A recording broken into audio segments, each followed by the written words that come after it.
ত্রয়োদশ জাতীয় সংসদ নির্বাচনের প্রতীক বরাদ্দের পরদিন 22 জানুয়ারি আনুষ্ঠানিকভাবে ভোটের প্রচারে নামবেন বিএনপি চেয়ারম্যান তারেক রহমান। দলের শীর্ষ নেতৃত্ব জানিয়েছেন, পুরনো ঐতিহ্য অনুযায়ী তিনি সিলেট থেকে এই প্রচারণা কার্যক্রম শুরু করবেন। সিলেটে তারেক রহমান প্রথমে হযরত শাহজালাল ও হযরত শাহপরানের মাজার জিয়ারত মধ্য দিয়ে প্রচারণা শুরু করবেন। বিএনপির স্থায়ী কমিটির এক নেতা জানান, দলীয় প্রধানরা সবসময় সিলেট থেকে ভোট প্রচার শুরু করে আসছেন। এই বছরও রীতি বজায় রাখা হচ্ছে।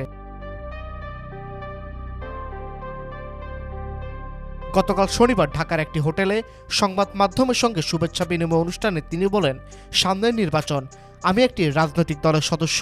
স্বাভাবিকভাবে আমরা 22 জানুয়ারি থেকে আমাদের সব রকম পরিকল্পনা নিয়ে জনগণের সামনে যাব। ত্রয়োদশ সংসদ নির্বাচনে তারেক রহমান বগুড়া 6 ও ঢাকা 17 আসনের প্রার্থী। তিনি সরাসরি এই দুই আসনে প্রচারণার অংশ নেবেন। এছাড়া বিভাগীয় পর্যায়ে জনসভা এবং শরিকদের জন্য ছেড়ে দেওয়া আসনেও তিনি যাবেন। দলীয় নেতারা বলছেন, এই প্রচারণা কৌশল দুই দিক থেকেই গুরুত্ব বহন করছে। একদিকে এটি জনসংযোগ বাড়ানোর একটি প্রচেষ্টা, অন্যদিকে এটি দলের ঐতিহ্য এবং স্থায়িত্বের বার্তা দেয়। রাজনৈতিক বিশ্লেষকদের মতে সিলেট থেকে যাত্রা শুরু করা বিএনপির জন্য একটি শক্তিশালী সিম্বলিক পদক্ষেপ।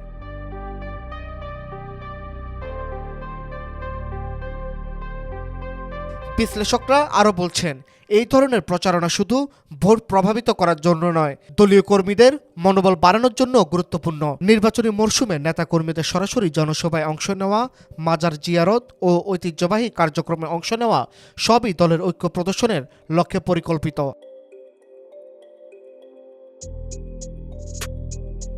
সারা দেশে বিএনপি শাখা প্রতি শাখা একযোগে ভোট প্রচারণার প্রস্তুতি নিচ্ছে। কেন্দ্রীয় নেতৃত্ব থেকে জেলা পর্যায়ের কর্মীরা পর্যন্ত এই প্রচারণায় সম্পৃক্ত থাকবেন।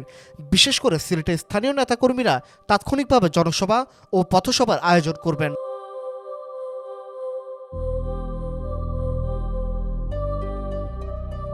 রাজনৈতিক বিশ্লেষকদের মতে তারেক রহমানের সরাসরি প্রচারণা একটি বার্তা বহন করছে যে বিএনপি প্রতিটি আসনে সক্রিয়ভাবে অংশ নিচ্ছে এবং ভোটারদের কাছে নিজেদের নীতি, প্রোগ্রাম ও প্রতিশ্রুতি পৌঁছে দিতে চাইছে। এছাড়া এই প্রচারণার সময় দলীয় ঐতিহ্য এবং ধর্মীয় সম্মান বজায় রাখাও গুরুত্ব পেয়েছে। মাজার জিয়ারতের মাধ্যমে ভোটারদের সঙ্গে সংযোগ স্থাপন এবং স্থানীয় সম্প্রদায়ের সঙ্গে সম্পর্ক গড়ে তোলা সবই এই প্রচারণার অংশ। বুধবার থেকে শুরু হওয়া এই প্রচারণা ভোটের শেষ পর্যন্ত চলবে। রাজনৈতিক বিশ্লেষকরা মনে করছেন, নির্বাচনী মরশুমে এই ধরনের সরাসরি প্রচারণা এবং ঐতিহ্যবাহী কার্যক্রম দলীয় প্রভাব বৃদ্ধিতে গুরুত্বপূর্ণ ভূমিকা রাখতে পারে। News desk, Dhaka digit.